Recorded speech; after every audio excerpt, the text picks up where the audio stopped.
Hi everyone, welcome back to another episode of Brown People Problems. I'm your host Nikita, and on this podcast we chat about what it just looks like to navigate life while being a brown person. So for today's episode, I wanted to talk a little bit about something that I have been receiving a number of requests for, and that is how does the stress impact the body physically and especially chronic stress, how it can impact our bodies physically. Now, I'm sure you've seen the title of this video, Being Too Nice Can Kill You, and unfortunately, it is not a clickbait title. So today I'm going to be chatting to you about all the research in the field of like nervous system regulation, emotion regulation that now tells us how being too nice can create chronic stress in the body and how it can literally lead to some physical diseases. Now, before we get started, if you're new here, welcome. I would really appreciate it if you would subscribe to this podcast, whether you're listening on Spotify, Apple Podcasts, any podcasting platform, or on YouTube. Please make sure to click subscribe and follow so it helps me know that I'm producing something worthwhile and it'll help me continue to get this out to you. All right, so being too nice can kill you. This is a topic that I think it is so relevant to brown people and brown people problems, and especially for brown women everywhere. Like many cultures and many minority cultures around the world, ours collectively is one that puts a lot of emphasis on what will people say and, acting and behaving in ways that are in accordance with cultural norms and societal norms. And there's maybe like a disproportionate amount of emphasis on this. So I think there isn't a better time to talk about this than today and then now, because research tells us that being too nice and being inauthentic can actually be detrimental for your health. Now, of course, as always, there is a disclaimer at the end of each episode, but just a brief disclaimer now, what we're about to talk about today is sort of a simplification and an introduction to this topic. This is a lot more nuanced and a lot more complex than we will be able to reasonably get into today. So just something to hold in the back of your minds. And also a friendly reminder that I am not a medical doctor. I am not someone who has dedicated 50 years of my life to researching this phenomena. However, I will be referencing research of, amongst many others, but research of Dr. Gabor Matè, who has actually done 50 years worth of research on this and is really right now the world authority on chronic stress, trauma, and how it impacts the body. As always, the show notes will include all of the resources, the academic articles, as well as the research behind what I will be sharing with you today. Okay, so before we can get into how exactly being too nice can kill you, I want to talk a little bit about the mind-body connection. The mind-body connection, exactly what it sounds like. The mind and the body, they're connected. Sounds really ridiculously simple, but we're talking about this connection in the sense that emotional stress cannot be separated from the physical state of our bodies. So what's happening up here emotionally is impacting the rest of our body as well. We need to talk about this because there can be a disproportionate amount of focus on just intellectualizing our emotions and just working through our thoughts and our feelings without necessarily learning how that is impacting our body. And also there's a serious disconnect in medicine right now where, despite our advancements that we have made, whenever you're struggling with a physical ailment, very, very, very rarely do you get asked and explored about your emotional well-being. And even if you're being asked that, it's not really taken into account in your treatment plan, nor is anyone really delving into that. So this mind-body connection, or the mind-body unity, even though they're one, but this mind-body unity in the context of stress management really is just this idea that whatever is happening in our brains that is inducing a lot of stress for us is also impacting the body physically and impacting a lot of bodily functions as well, such as digestion, our hormones, and can also lead to a lot of autoimmune diseases that we will talk about shortly. Now, a quick clarification. Stress is actually not bad. Stress is really healthy. It prompts action. It is an activating experience that happens inside the body that can promote healthy action. However, we are talking about chronic, prolonged, ongoing, disproportionate amount of stress. That is what we're talking about today. Because really, if you think about it, the stress response has helped us survive. However, the social conditions in which we live now are keeping that stress response constantly activated. And one of the social conditions that I think are particularly in context of brown people problems is this pressure to, please everyone and act in ways that kind of prioritize your social standing more than anything else. So what we're seeing with research now is when we're constantly suppressing our emotions and our needs, this activates the stress response in the body. So what do I mean by stress response? So let's back it up a little bit. Let's look at what happens to the body under stress. We have our autonomic nervous system that plays a direct role in our physical response to stress. And our autonomic nervous system, or our ANS, is divided into the sympathetic nervous system, which is the SNS, and the parasympathetic nervous system, which is the PNS. Basically, when your body is stressed, the sympathetic nervous system can contribute to what we call fight or flight response. It's something that I think most of you have heard about, feeling like when your body is in fight or flight, like when you feel like you have to fight this threat or you got to run away. This fight or flight response essentially shifts the body's resources and all the energy towards fighting off a threat or fleeing from it. Actually, we now know that our first response is actually flee from a threat, but if we cannot flee from it, then we tend to fight the stress. Now, this is a bit of a side note, but if we cannot fight or flee the stress, we tend to shut down and collapse. And that is the activation of our parasympathetic system, where we just dissociate, we go somewhere else, and our body literally just collapses. And we mentally check out as a way to keep ourselves safe. A great example for this is if someone's been in a car accident, their first instinct is going to want to flee the car or the scene, to protect themselves, to step out of the car and to take themselves to safety. Now imagine that if you're not able to get out of the car, that you're actually trapped in your car. So now you cannot fight, nor can you flee.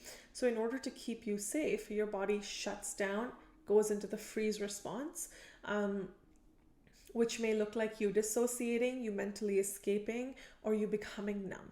So fight, flight, or freeze, those are the three survival responses. But the sympathetic nervous system is responsible for the fight or flight because those are the two states that mobilize us, that guide us towards action and to deal with the problem. So part of this fight or flight response is that the sympathetic nervous system, it signals your adrenal glands that are responsible for hormone production to release adrenaline, which is also called epinephrine, and cortisol.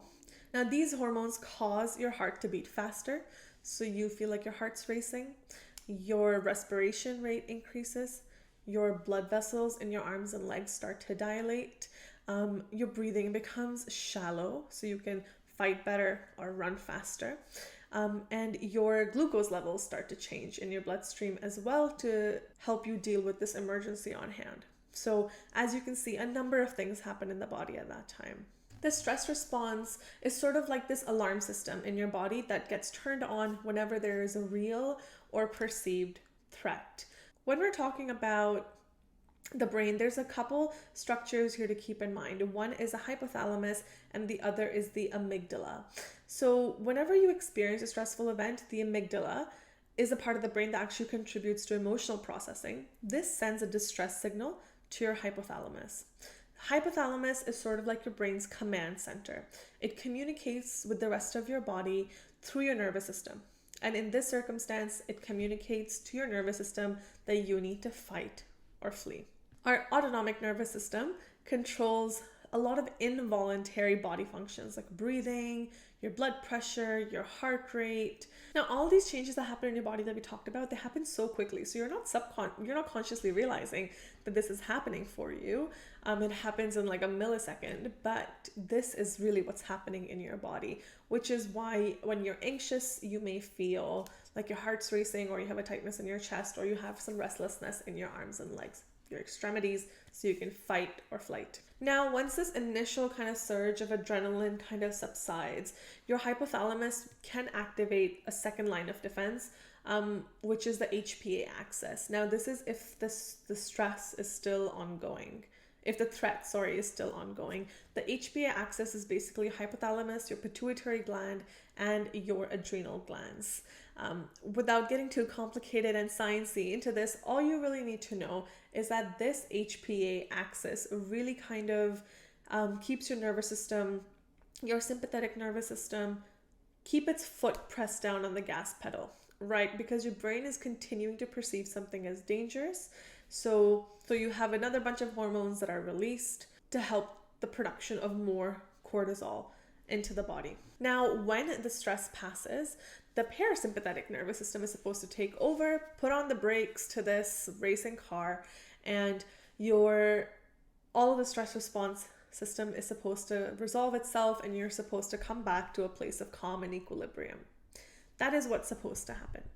But if the stress keeps on going and going and going and going, you can imagine how the stress response system is now just constantly on and in overdrive. Now, as you can imagine, chronic stress, which is experiencing stressors over a prolonged period of time, can result on this really long-term drain on our bodies. This can cause wear and tear in the body. Now, how does this fit in to how being too nice can kill you? So hopefully that helps you understand a little bit about what's happening in the body, right? So now what research is showing us, when we are constantly suppressing our emotions and our needs, this is activating the stress response in the body. So all of this that we just talked about with the cortisol and the adrenaline, the epinephrine, all of that is now happening in your body. When we're suppressing our needs, suppressing our emotions constantly, all the time, in the favor of other people's needs. Now, you might be thinking, okay, but what does chronic stress do to my body? What can it actually do to my body? Stress actually impacts our body's ability to produce regular amounts of white blood cells. Those are the blood cells that are required to fight off infections in our body and help boost our immunity. Chronic stress can create inflammation in the body, and we know that inflammation leads to pain, and chronic inflammation is tied to conditions like arthritis, rheumatoid arthritis, and any or most of autoimmune diseases.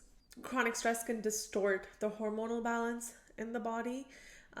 Like I said, can lead to autoimmune diseases.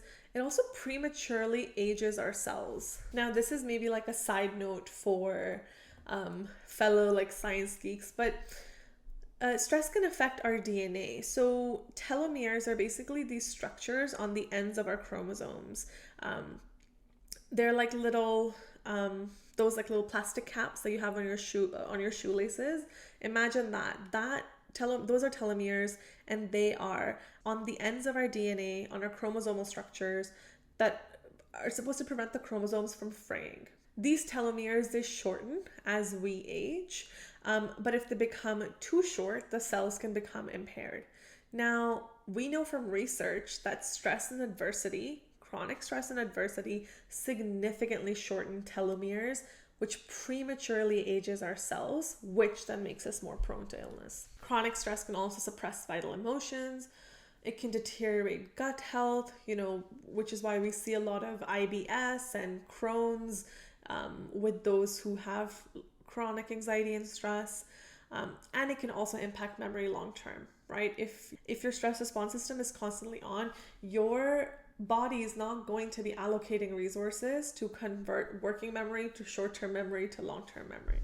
Also, what chronic stress can do, it can cause the muscles in your body to be more or less in like a state of guardedness. We also call this armoring. It's basically when your muscles, become rigid. If you may have noticed that when you're particularly stressed, you notice like a lot of tension in your shoulders, in the backs of your shoulders, or you may notice tension in your forearms, or you're sort of making a fist with your hands. This is called armoring or guardedness. When our muscles are taut and tense for long periods of time, this can trigger other stress-related disorders like tension headaches, tension migraines, things like that. Because if you really think about it, tension headaches are basically just chronic tense muscles right around your head. When the body is stuck in a chronic stress response, research shows us that it's constantly in an inflamed state. And this is a precursor to many chronic illnesses like heart disease, cancer, autoimmune diseases. So we're looking at like arthritis, rheumatoid arthritis, Alzheimer's, depression, and so many more. Actually, in his book, The Myth of Normal, Dr. Matè also talks about how anger is actually one of those emotions, suppression of which has been linked to development of cancer later on. So when we suppress healthy anger, that has been linked to our likelihood of developing cancer cells in the future, growing up in the future. Because we're heavily referencing the research of Dr. Gabor Matè and his colleagues in this, what Dr. Matè has done, he has spent 30 years researching chronic illnesses, and he found 5 personality features that are most frequently present in people with chronic illness. So number 1, an automatic and compulsive concern for the emotional needs of others while ignoring your needs. Number 2, rigid identification with social role, duty, and responsibility. Number 3, overdriven, externally focused, hyper responsibility, which is really just based in this conviction then that one must justify one's existence by doing and giving. Number 4, repression of healthy and self-protective anger. Because, pushing down our anger, prioritizing duty and the needs of others before our own, and trying not to disappoint other people really creates a lot of chronic stress in the body. And lastly, harboring and compulsively acting out of 2 beliefs. 1, that I'm responsible for how other people feel, and 2, I must never disappoint anyone. Now I want you to pause right now, and I want you to rewind, and I want you to listen to those personality characteristics again, now in the context of brown people as a collective. Because when I came across this research, I gotta tell you, I was shocked because all of these can be identified with our culture and what we are taught is important. Right off the top of my head, I can think of how repression of healthy anger is so common, especially for a lot of brown women. If you are a brown woman listening, I want you to reflect on when was the last time that in a cultural space you were given permission to not only express but feel your healthy anger, and when was that supported for you? Probably not many times. Most of us aren't even, forget tools, we're not even given permission to feel anger. We're told that we're being unreasonable or our anger is not justified, right? Healthy anger is anger that comes up when you've been disrespected, when you've been mistreated. That's healthy anger. Anger that tells you that, I deserve better and I gotta stand up for myself and take care of myself, create boundaries. That's healthy anger. So we're not talking about aggression here. We're not talking about violence. We're talking about healthy, self-protective, adaptive anger. Even the personality characteristic, the rigid identification with social role, duty, and responsibility. Oh man, duty and responsibility. How many times have brown people heard that growing up? How many times has that been super emphasized for us?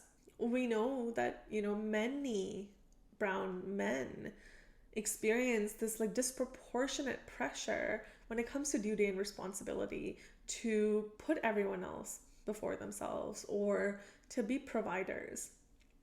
And equally, we know a lot of brown women carry a lot of this duty and responsibility to always be likable, to maintain the peace, to please others, right?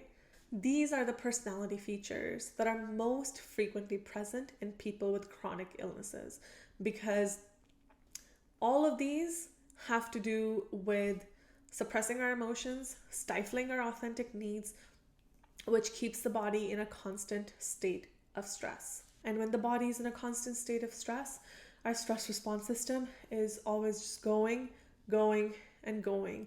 And the body is not always able to come back sufficiently to the place before stress.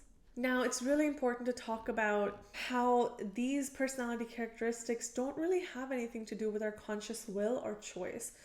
So we are not trying to perpetuate shame or blame or ridicule or any sort of judgment. What we're learning now from research that these personality characteristics, these are coping mechanisms. I don't think many people wake up in the morning and decide, oh, today I'm going to value everybody else before I value myself.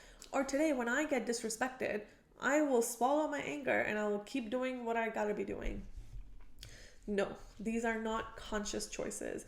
These are unconscious choices. These are coping mechanisms that we develop in our life, in the circumstances that we've, been raised in or experienced, that then contribute to how we function later on in life. So again, we're not sharing this to have anyone feel like they are their disease, or they did this to themselves, or they are responsible for now whatever that they're struggling through. These are not conscious or deliberate in any way. These are coping mechanisms. Sometimes we act so automatically when it comes to putting other people's needs before us, or inability to say no is, people pleasing and inability to say no is really such a hallmark of a people pleaser and those people pleasing tendencies. So instead of putting ourselves down about what we think we have developed consciously, research tells us to get curious about these coping mechanisms. So of all the ones that we mentioned in our list, these personality characteristics, can we get curious about which one am I noticing most in my life? Am I noticing a rigid identification with social role, duty, responsibility? So what does that look like for me as a brown woman? Am I noticing a rigid identification with this label of, like good brown girl, whatever that looks like? Am I constantly prioritizing other people's needs before my own? That's something to think about. Some things to also be curious about can be, when do I struggle to say no? What are some areas in my life? Is it at work? Is it with family? Is it in my partner, in my romantic relationship? When do I struggle to say no? How does that impact me? It's important to ask ourselves curious, compassionate questions to understand some of these unconscious personality characteristics, because you don't know what you don't know. And only by developing some awareness and curiosity, so no judgment, by developing awareness and curiosity, can we learn a little bit more about ourselves, and then we can start to function in ways where we make deliberate choices about how to move forward. Now, this research does not give us a free pass to go ahead and be rude and disrespectful and really crappy human beings. There is obviously benefit in being a nice human being. Being nice is being kind, and all of that is okay. And we're not saying that you should now stop doing that and now just become this like really miserable, selfish person. Even though selfish has this really bad connotation, but for the purpose of this conversation, we will stick to that word. What research suggests is the solution is to find ways and find balance so you can be authentic as well, because sometimes it may not be possible every single time to put your needs ahead of others. There may be times in your life where your relationships need you to take a step back and show up for people in the capacity that they want you to show up in. And that is okay, because what we're watching out for is chronic, compulsive repetition of these behaviors. Are you always the person who's saying, a yes to everything? Are you always putting other people's needs before your own? Are you always swallowing how you feel and what you need? And that's what we're trying to find balance in. How can we practice being there for others, but also being there for ourselves? So how can we practice negotiating and practice some balance with some of these personality characteristics? And we also want to get curious about why we developed these traits in the first place. A lot of us develop these traits, these personality traits, to feel accepted, because guess what? We are wired for social connection. We want to feel accepted, but often feeling accepted is in direct contrast with our need for authenticity. So if we're forced to pick between attachment to others and authenticity to ourselves, we will almost always pick attachment because we're wired for social connection. So while we need healthy attachment, we also need authenticity to who we are to keep us healthy. So hopefully these questions help you get a little bit curious about some of these personality characteristics in your life, or just generally, I think, present in our cultural group. How does today's conversation sit with you? Let me know your thoughts in the comments below. I would really appreciate, hearing from you. And if you're listening on Spotify, I believe there's an option at the bottom of the page for you for a bit of a Q&A. So feel free to ask your questions. Let me know your thoughts below. And I will be linking all the research, all the articles that I talked about down below. Again, dedicating 20 minutes to this topic is clearly far, far, far from adequate amount of time that's needed to talk about something like this and process it. But hopefully this offers you like a bite-sized introduction into this topic. It was lovely chatting with you guys today, and as always, stay tuned for our disclaimer. The guest and the host of Brown People Problems do not offer individualized therapeutic or medical advice, and our conversations should not be interpreted as such. This podcast is not a replacement for therapy. This podcast exists for educational purposes only. Please consider your circumstances and engage with the content mindfully.